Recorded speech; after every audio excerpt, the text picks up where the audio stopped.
Good evening, everyone, and a very warm welcome to today's webinar, which is on data custodian for RPs, why backup is not enough.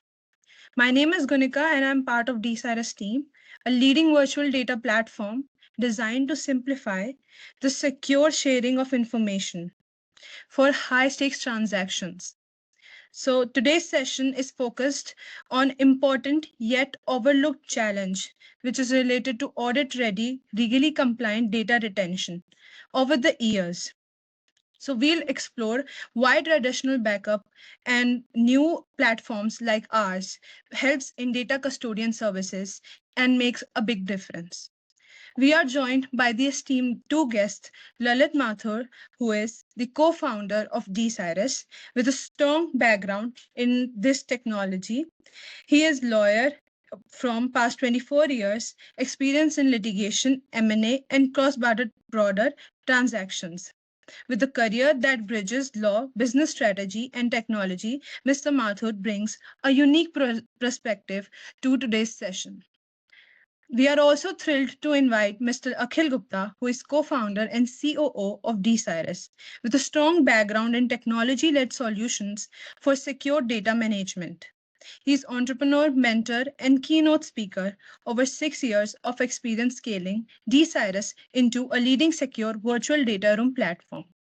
Together, they'll share real examples, practical challenges, and solutions to long-term data compliance. We regret to inform you that the two speakers scheduled for today will not be able to join us due to some circumstances. So continuing with the session, I would firstly ask Mr. Lalit sir to explain what exactly Data Custodian Service is and how it works. Hi, my mic is on, right? Thanks, Gunika, for a big introduction. so, uh, so data custodian services is a new feather in DCirrus cap, and why there is a reason why we started it. First I explain what exactly a data custodian means. So, data custodian, as the word says, somebody who is having custody of your data and will be able to generate or share that data with whoever wants it, right? So what has happened in the past when we were working with insolvency professionals? So they were using our services in various forms for virtual data rooms, e-voting, claim management. So we found that there is a big gap in storing the data, because there is a regulation in IBC wherein all the insolvency professionals who are handling any type of case, whether it is a CIRP or whether it is a litigation, they have to have that data secured in somewhere, can be in the some sort of files or cloud or servers or hard drives or pen drive, wherever they can, for 8 years. So this 8 years regulation is there, and it is just to make sure that if in future, once the resolution plans come in, and in future if somebody wants to access that data, and it can be anybody, it can be regulatory bodies, it can be IBBI itself, or if there is a court case happening on some sort of issues in that CIRP or on that corporate debtor, the data is readily available.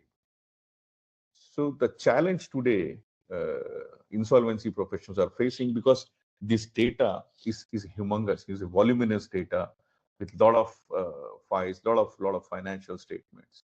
So they, in my discussion with them, I came to know that this is some a problem area is, and since we are working with them, we do a lot of data storage ourselves. We do a lot of data security ourselves. So I thought of coming out with this service wherein we just have to add a layer of a data custodian service, which will be easily available for all the IPs who are handling any type of case, right? So this is something which we thought as a team, and then we implemented it fairly recently, and we are slowly onboarding a lot of IPs who have started using these services, and the only thing which I heard from them that this is a real problem which you guys have saved, because now they don't have to think what will happen after 4 years. They just have to call us or send us an email, and we are there for them with the data readily available for whoever wants it. Okay. So, what was the need of starting the data custodian services of IPs exactly? Yeah. So as I mentioned in my last answer, that IPs are they are not tech guys, right? They use various platforms. They are loaded with work. Somebody is doing a CIRP process. Somebody is doing liquidation. They are handling bunch of cases. Every case has a different requirement, and in some of the cases which I have seen in my past, that there are CBI inquiries, there are enforcement directorate inquiries, and at the time of when these people looking for data, they just have to run from pillar to post to gather that data and give it to these agencies. Having some sort of a data custodian or storing that data in a form which can be traceable at a later stage can solve a lot of problem and help them in navigating their insolvency practice, rather than having confused with where to put the data, how to secure the data. Okay. So my next question is to Mr. Lalit, Mr. Akhil. Where exactly the data is stored and how has the how we can access to it? You are on mute, Akhil. Yeah, I think it's a very important point, Gunika, what you have asked. So just adding to what Lalit said. So for IPs, the data is important because they have a lot of data, and the data is actually all the process related stuff, right? So one of the basic requirement when we designed the system was that all the data has to be stored in India when we are talking about insolvency professionals. So it is within India region on a servers in the certified data centers for the security. What does it mean is that data can be accessed only based on people who have real access to it. So in our case, for example, nobody can access customers' data, not even our customer support staff. All the data is stored safely in the servers in the region itself. And the way any IP can access the data is by accessing our application. So we have built the application interface where the IP will log in with a single click of a button, and then they will be able to access their data, which is stored in our servers or in different parts of Indian data centers. Okay. So that's the idea. It's very simple access with one click. As in how IP is onboarded, we create a login for them and their team. And based on that, they can access the data, which is permission controlled. And within our team, nobody has access to that data.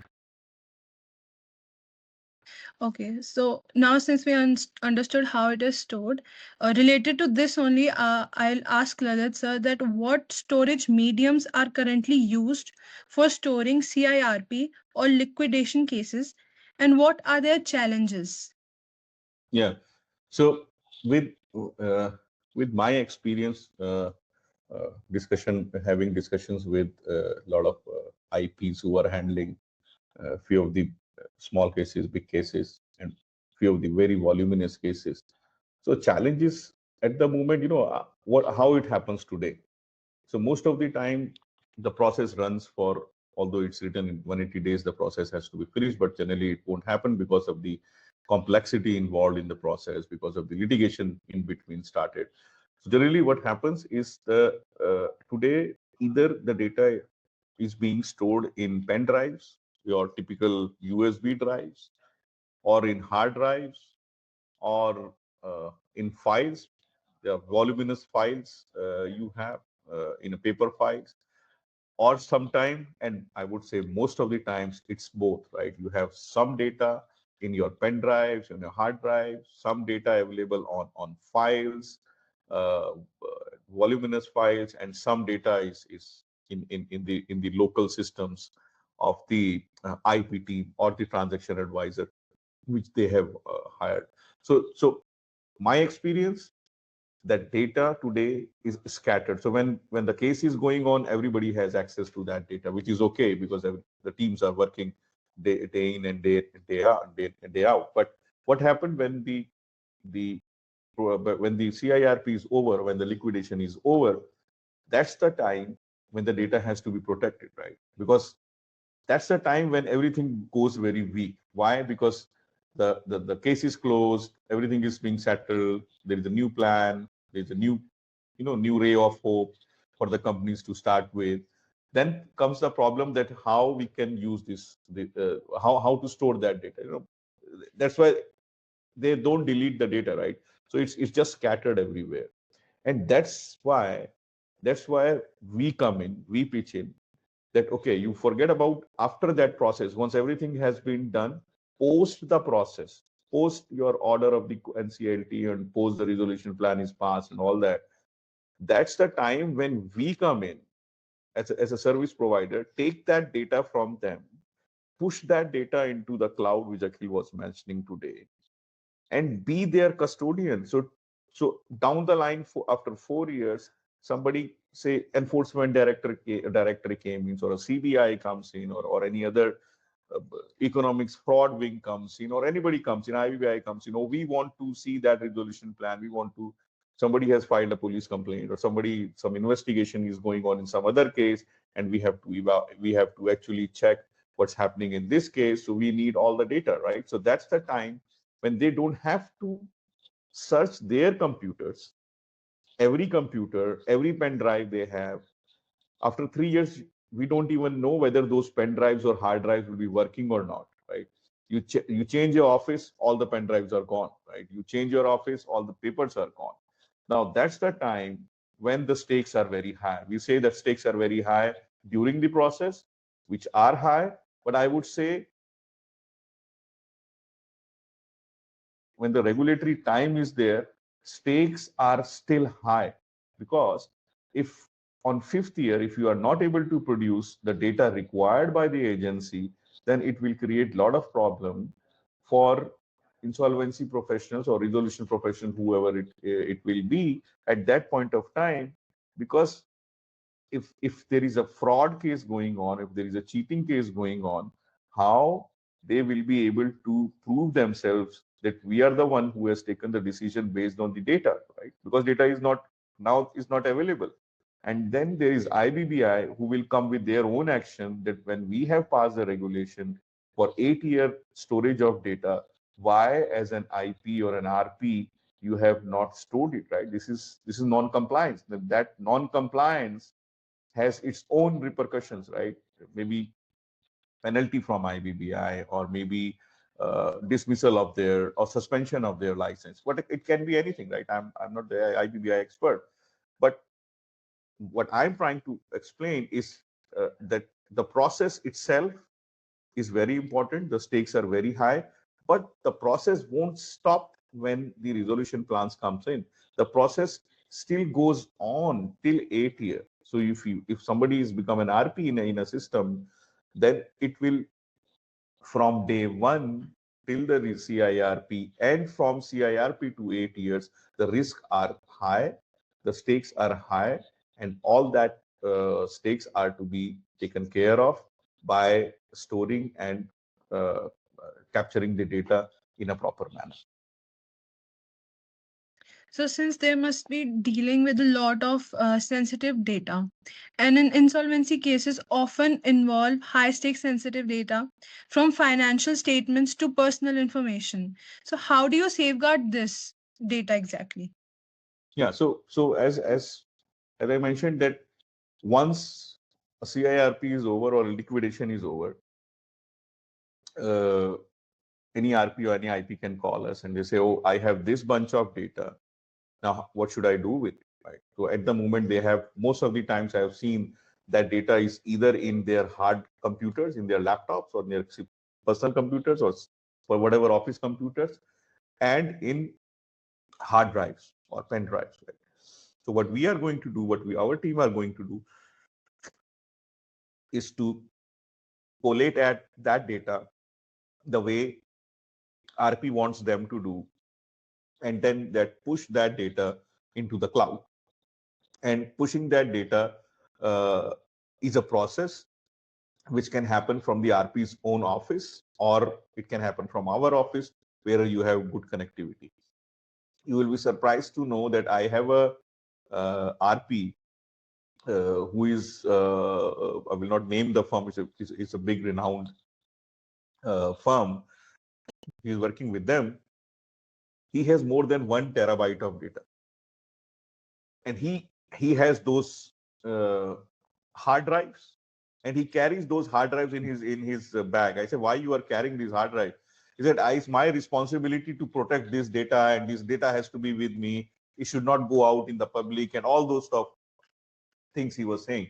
And then I said, tell me one thing. We went for a tea, and we were having the tea, and he kept his laptop bag in his car. And if somebody can steal that laptop bag, all the hard drives are gone, right? So it's not that possessing data in your hands or in your drawer or in your almirah is safeguarding it. It is safeguarding it. But if you have a better option to protect it, wherein it stays there for some time, why don't we use that option? The value will come not because of safeguarding it. The value will come when the data is being somewhere, when somebody wants an access to it.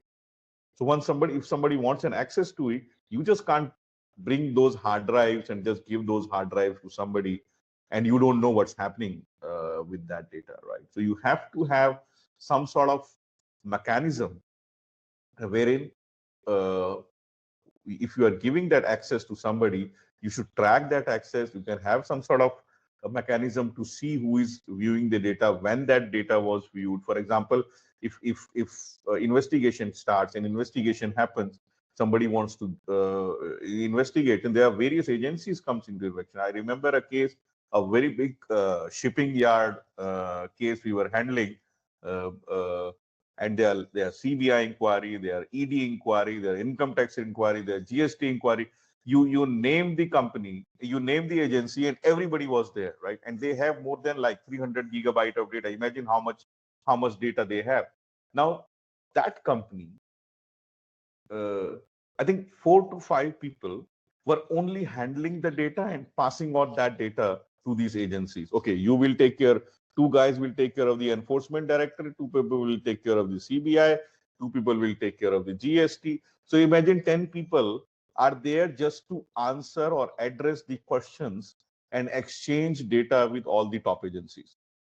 Now imagine if you have a system, a mechanism wherein somebody wants the data. Okay, you give me a letter from the court, or you just go to the court and say, get an email ID or the name of the person who has to be shared with the data.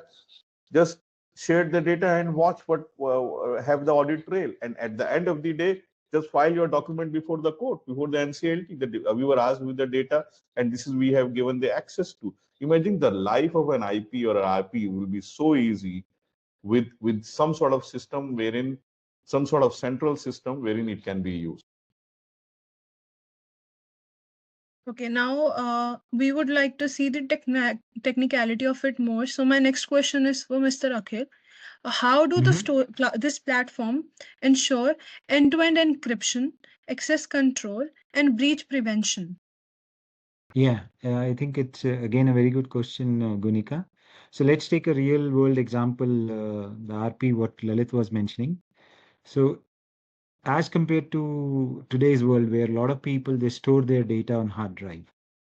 So the first mistake which people don't realize is one, hard drives can fail. Obviously, over a period of time, they had become much more robust, but they can always fail because it's a hardware. And if one part of the hardware fails, then a lot of data becomes unusable because all the data is related.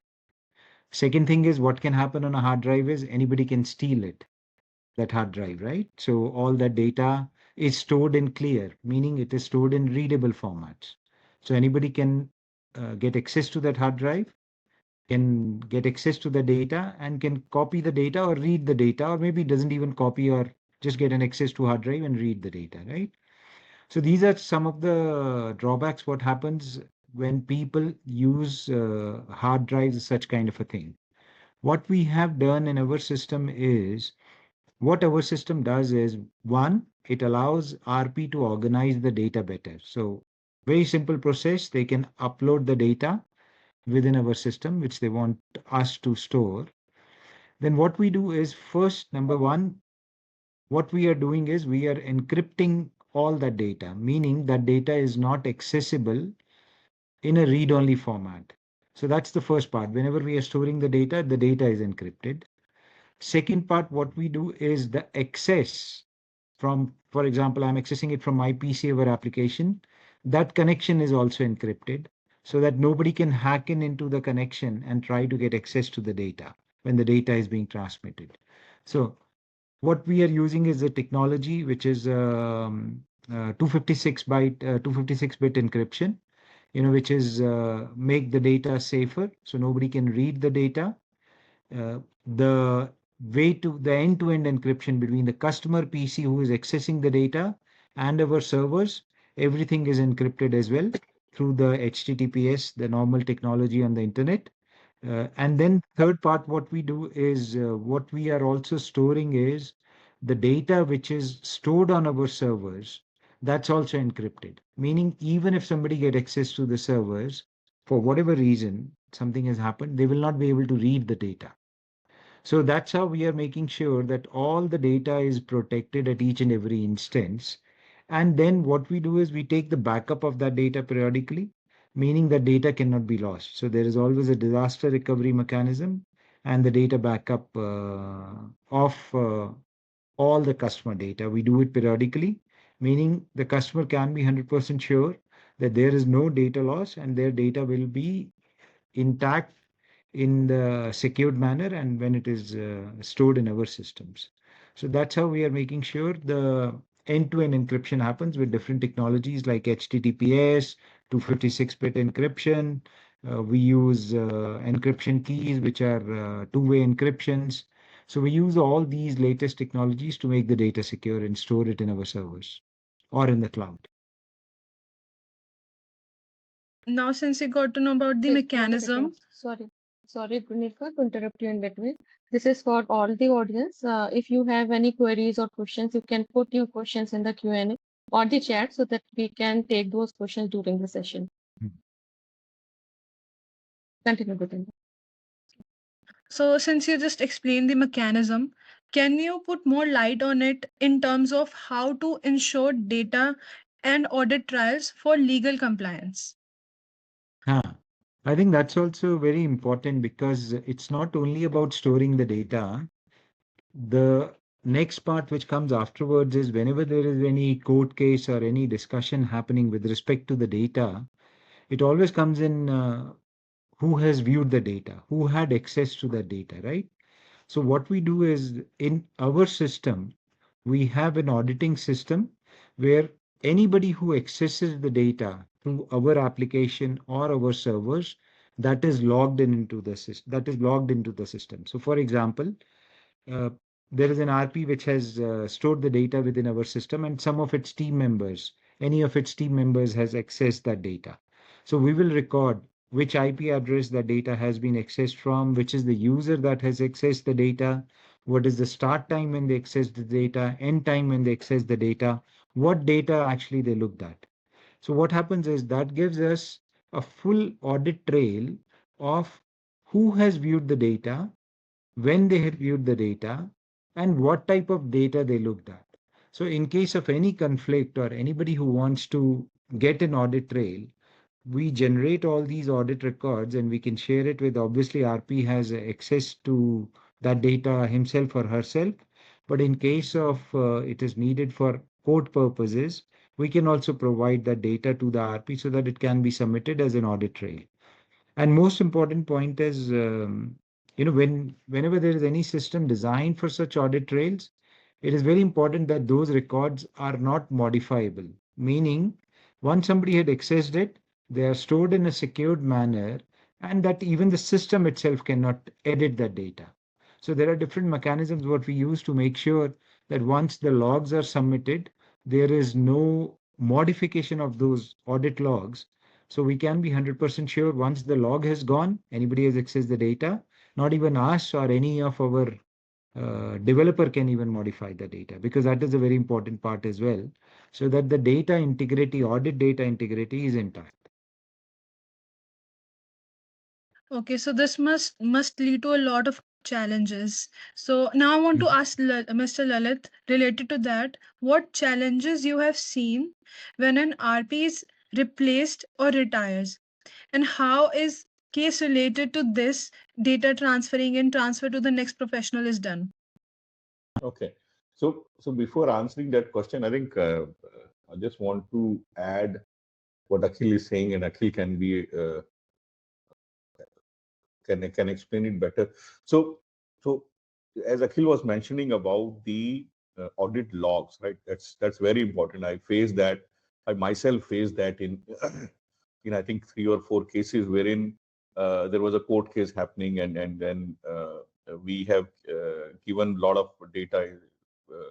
We have given our logs were produced, and our emails were produced in the court as an evidence, as an exhibits in the court, and then whenever we provide those logs, so we always tell the RPs that we will depose on our logs, right? So I will depose on my logs, right? Whatever logs our system is generating, because generating a system logs is pretty simple. You go to the system, click, select your date and time, and whatever you want to generate, just click of a button, it just generates it in a form of either a PDF or in the form of Excel or CSV files. But those logs are not signed, right? These are just simple logs. So what we come out with a solution for that all those logs, we will vouch for them. We will prepare an affidavit and we'll file before NCLT whenever it has been asked for that. Can somebody authenticate these logs, because those logs are in just form of Excel files, right?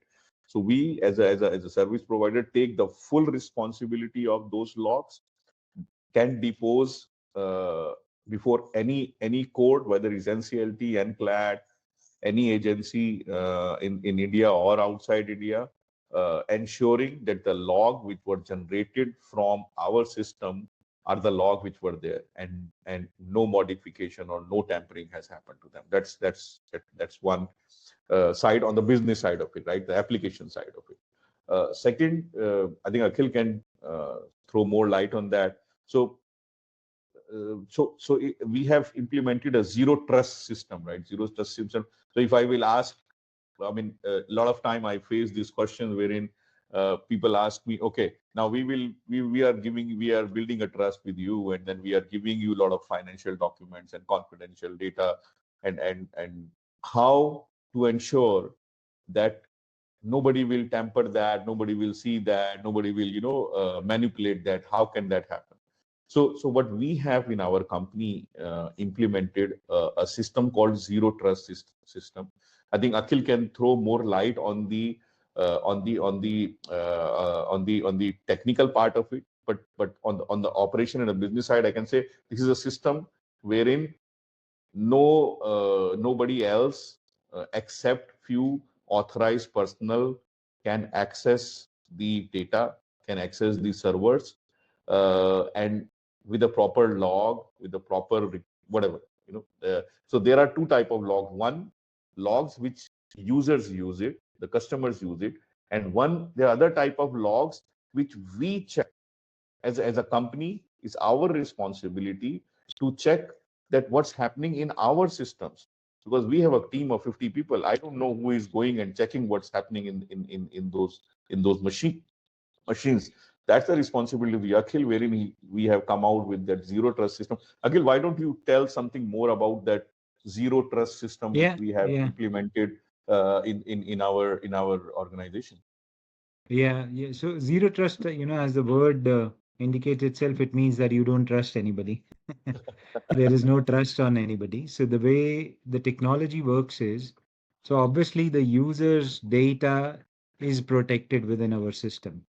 But then, you would have seen that a lot of time it has happened that data is leaked by one of the employee of the company, or those kind of things what has happened because somebody accessed the data and then leaked the data and those kind of stuff.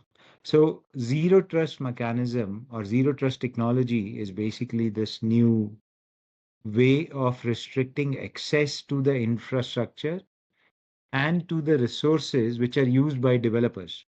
So for example, a very simple example that if I have stored the data on my server, when the developer has to do something, he will have access to the server, right? So technically the question can be, okay, so the developer can access the customer's data. So zero trust removes all that kind of distrust basically from the system. So the way that technology works is you deploy the zero trust technology on all the data points, and it is protected by passwords, keys, which is accessible only to 1, 2, or 3 people, depending on your company size. And then depending on need basis, the access is given to a particular customer support staff or a developer staff. Obviously, they will need access once in a while to not the data, but to the system where the data could be stored, right? Data is obviously encrypted, so they cannot decrypt the data. So that's the first part, that you restrict the access to everybody throughout the organization, and it is given on need to know basis only.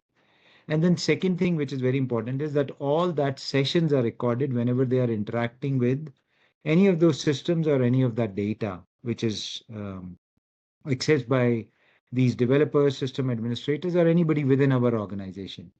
And that data, that sessions are periodically audited by our security and compliance manager to make sure that there has not been any unauthorized access of our servers or of the data which any developer or any person should not access, right? So the idea is, by default, we don't trust anybody. It doesn't mean we don't trust, but we want to transmit to the users that the data is safe with us, and the data access, not even the data, the server access is given on need basis only for limited time, and all the sessions are recorded whenever somebody is accessing the data. So that way we are able to make sure that the customer data is always safe. There is no data leakage, obviously with all the encryption and everything. So this is on top of that. And while we are auditing, we are making sure that all our developers are ethically performing their jobs, not accessing the data which they shouldn't be, even by mistake, and also making sure that that level of confidence we are able to transmit to our customers, that their data is safe with us, and even us or our team is not able to access that data. Okay, so that's a very important aspect of data security, system security, and that is what we have implemented in our organization, which is called zero trust policy. Yeah, thanks, Akhil. Now, Gunika, you come to your question. I forgot your question. The question was the challenges that is faced by an RP when replaced. So how the case related to data is transferred. Oh, yes. So, very good question. So, the question you have asked is a very is a real world problem, right? So, what happens in the whole process that RPs are changed. So IP was, and I sometime the process is very simple. You have IP who is appointed in the beginning, and then the finalization happens in the RP. RP will come in, and so there are a lot of times the IP is not RP, or RP is changed, or some another RP has come. A lot of these shift keeps on happening. Now, shifting is easy, right? You just change the RP, write to the NCLT, and then NCLT will pass an order, or whatever way it happens legally. But the challenge comes that now the corporate debtor has given all the access to one person who is been appointed by the court, right? NCLT. Now he is doing some job for 3 months, 4 months, and he is just deep, very much deep. His team, his network, his advisors, his lawyers, everybody is just deep into that data. They are creating data, they are using the old data, they are creating new data. Now what happens all of a sudden, the RP gets changed. Right? Now the challenge comes how to transfer that data, which is scattered all over the place. It's in emails, it's in, and this is a time, by the way, the pen drive and the hard drive has not evolved within the process, right? The process is still going on. Things have been changed.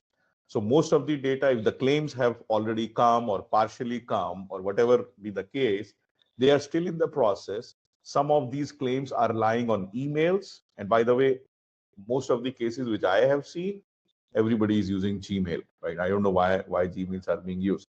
So most of the times emails are coming on Gmail, claims are coming on Gmail. Sometimes the claims are coming on by courier, right? So all sort of claims are coming through different modes of communication. Now, somebody in the RP team is obviously collating those claims. So email claims are going to some drive. Hard bound claims are going to some files and all that type of stuff. Now, the moment transfer comes, the RP changes. Now, getting that old data from the new RP itself is a process, right? And I can tell you, it's sometimes it's a difficult process than the actual process. Why? There's various reasons to it. One, the data is scattered. The RPs are not aligned, right? The first RP says he's not very happy with the second RP, obviously, because there is a shift. Third, the corporate debtor is not helping the new RP or the old RP, or not able to ask the old RP to push the old RP to transfer the data to the new RP. So all these things created a big mess into the ecosystem. And what is the result? The claims are not processed in time. The timelines are not met. The vendors are not being paid. So imagine a company who is already under a resolution process, who is already under insolvency, who has limited resources to work, who has third party consultants, RP and his team running that company. They imagine there are 2,000 workers, they have salaries to be paid, they have families to feed, all these things happening, and then the RP is also changing. That just add to the problem, right? So so that's the idea. Imagine a system wherein from day one, all the claims which are coming, all the emails which are coming, all the payment requests which are coming. Imagine a system when all the data which is being generated during the process, all the old data of the company, of the corporate data, which is there on which RPs are working. If imagine all that data will be pushed to a one central place or a central repository or say a cloud, and then the access is given to different people, right? COC can have access, RP can have access, everybody can have access to it. And the most important part is that the RP should inculcate that discipline in the team, that everybody will use that particular system. What I have seen in my experience, that the system, we make systems, the system works for 1 month, 2 months, and then when the work pressure increases, the complexity increases, the systems are bound to be broken. The system is broken, right? And then the broken system becomes the system. Now you can't go back to the old system because this is the new system. And this new systems has a lot of gaps. Imagine now the transfer happens. Now you don't have an old system which was made. You have a new system where there are gaps, and then everything becomes into loop. So it's the responsibility obviously of the RP to ensure that first there should be systems. There should be some central system which wherein data can be stored or where data can be accessed. This will help the COC or the other ecosystem players to transfer it. Imagine we have a system, everything is there, and now the RP is changed, and RP is changed in the middle of the whole process, and it will take just 5 minutes for the new RP to come and have access to that data and start processing that claim, because it's very important to understand here that what exactly is this IBC insolvency? What exactly is this IBC? What is exactly is this resolution process? At the end of the day, it has to do something with the creditor who have given loans to the company. It is related to people who are working in that company with their salaries. It is related to the vendors who have supplied their goods or services to the company. So the resolution itself is a big process, and that process should not be broken only for the purpose that data is not available, right? Data is a very small thing, right? And now there are cloud systems available all over the world. So if a CIRP or a liquidation stalls because of no data access, I think that is the most dangerous and how can I say, most risky thing which can happen to any of the liquidation or any of the CIRP, in my opinion. So what, So, in your opinion? Please. no, I just wanted to add, Lalit. So what you were saying is, if RP wants to transfer the data, our system makes it very easy, right? Condition is that if RP wants to transfer the data. Yeah, exactly.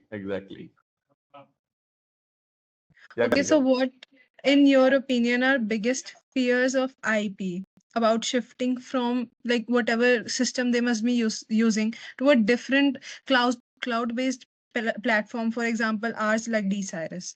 So what is their biggest fear related to that? I think okay, very good question. So I think the first thing has nothing to do with cloud or technology or encryption, as Akhil was talking about, security. I think the first and the foremost thing which I would say uh, is required to be developed is trust, right? If RPs are whoever is working with us, if they have developed a trust, they will be able to move their systems to our system, right? It's a matter of trust. Now what I think what is holding the insolvency professionals in going to new solutions, any other solution, and why they use till date they use Gmail and Google Drive or OneDrive. I don't think so. I've seen anybody using OneDrive. Most of them are using Gmail and Google Drive to run their CIRP process. It's not because they don't have money to buy systems, right? They are sitting with hell lot of asset and hell lot of amount of liquid. They're running very, very big companies as a CEO of the company, as a shareholder as a director of the company. So it's not matter of money, I would say. I think it's a matter of trust. And since in their past they have used systems like Google Drive, OneDrive, or Gmail, or I would say they're used to of that pen drive mechanism or a USB or a hard drive mechanism. So this is how they have developed their practice in the past.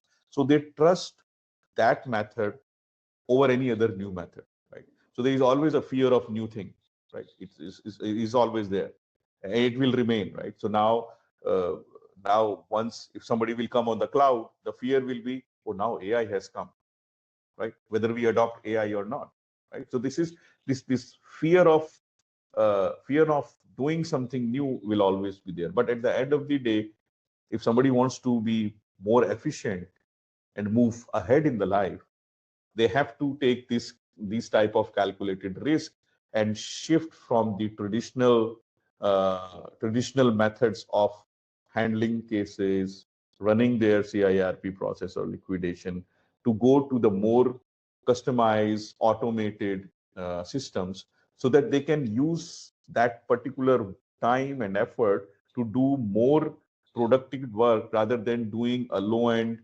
data security or data storage work, right? So this can be passed on to the technology, right? They should work on more on the thoughts, on the leadership, rather than thinking of where the data is being stored and how it will be done. So I think this is what I think is the main challenge which holds them. But it's not that all the RPs are like this. I will not name, I have not named that guy, but he came to me, he's a very senior RP. He came to me, Lalit, okay, we want to do something in AI. I said, what? He said, we have a lot of data. What you guys are doing with AI? So I showed him, I was in Mumbai and we had like 2.5, 3 hour session in my hotel room. I showed them what we have done with AI, how this AI works. And after having that discussion, he said, this can be used in insolvency so well. I can put my resolution plans into it. So today I'm having 20 resolution plans, and I'm breaking my head to see which is the best one. I can use your platform and I can use that, push those resolution plans into it, and it will give me the result, and I can play with it so well that my month's work or my day's work can be finished in few hours. And he actually did something. He pulled out his data, opened his computer, pulled out his data, used our system, and started doing it.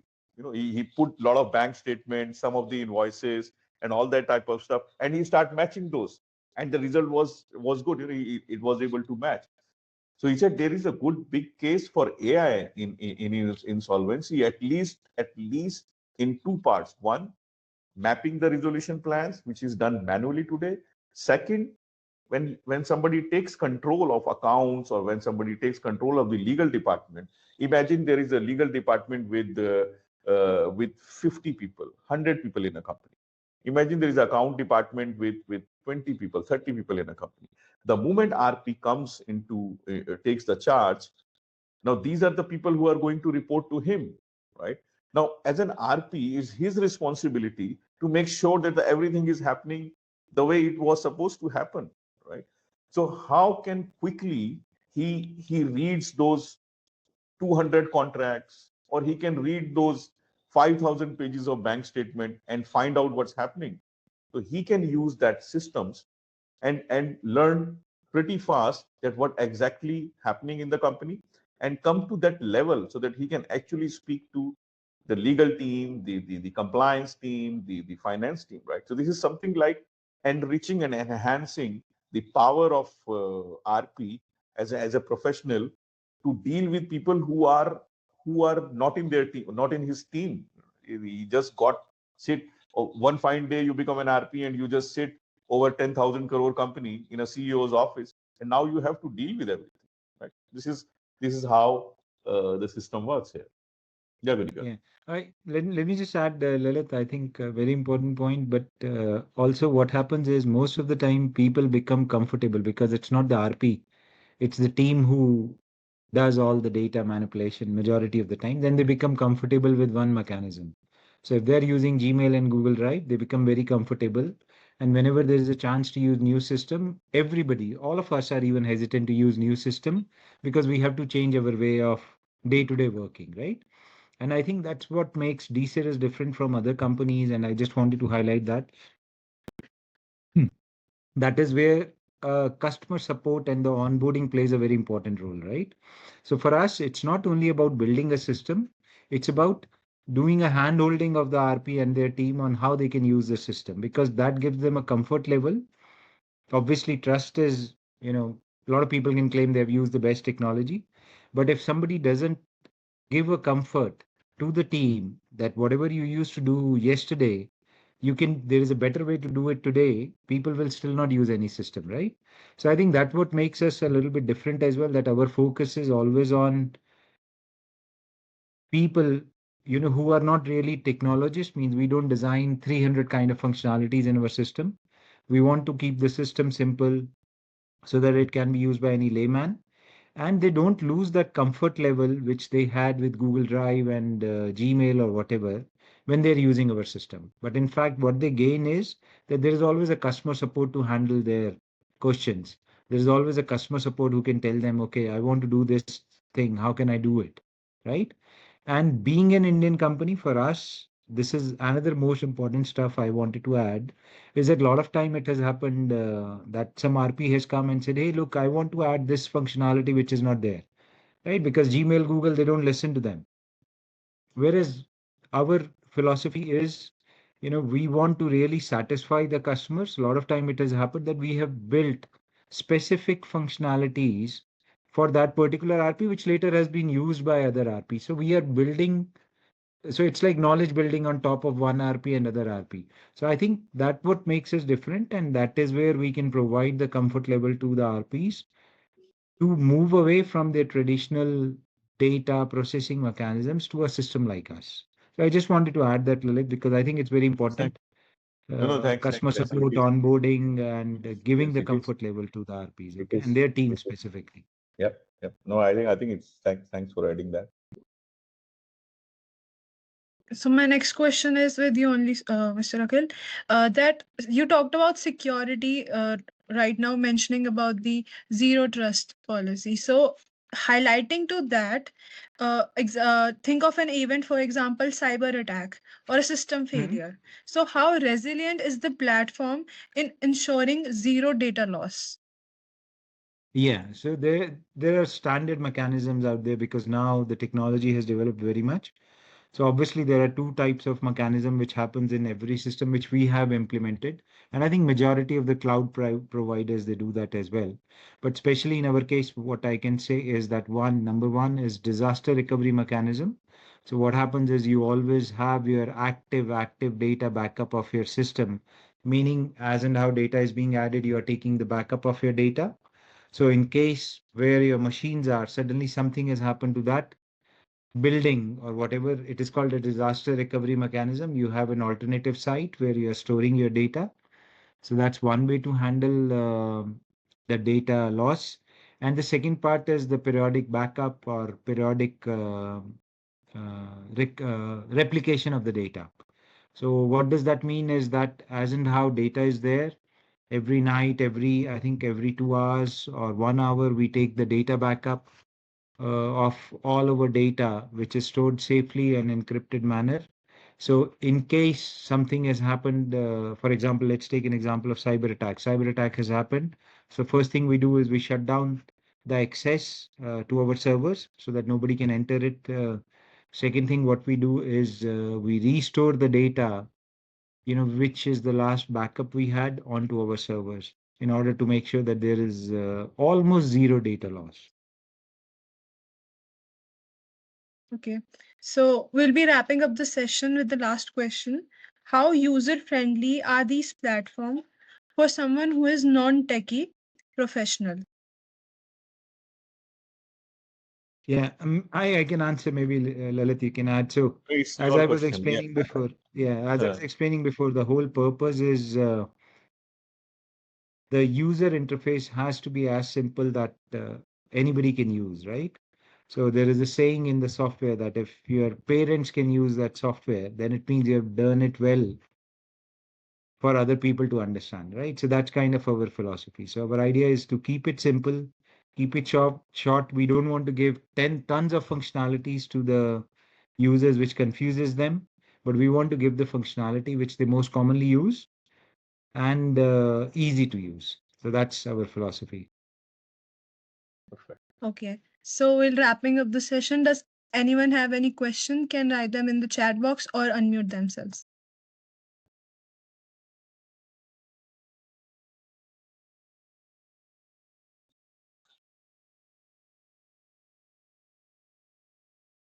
And also to the fact that the team is available 24/7. I mean, our details are there on the website and everywhere. Anybody can reach us anytime for whatever questions or whatever support they are looking for. I think Gunika, maybe you can give our website details. That will be easy. So it's www.dcirrus.com, right? So there is a contact us page. Anybody can contact us there, can raise their questions and share us their queries, and then we will be happy to answer. Perfect. Okay, so I suppose there's no question. I'll end the session. Thank you to both the speakers for joining and all the attendees for today's valuable session. And if you want to know more about the DCirrus, you can go onto their website, which is www.dcirrus, mentioned in the chat box, and even book a demo with the team. and reach out to them anytime. Thank you, and we look forward to more such continuing sessions. Thank you all for joining. Thank you, Thank Gunika. you. Thank you, Akhil. Thank you. Bye bye. Have a nice weekend. Bye.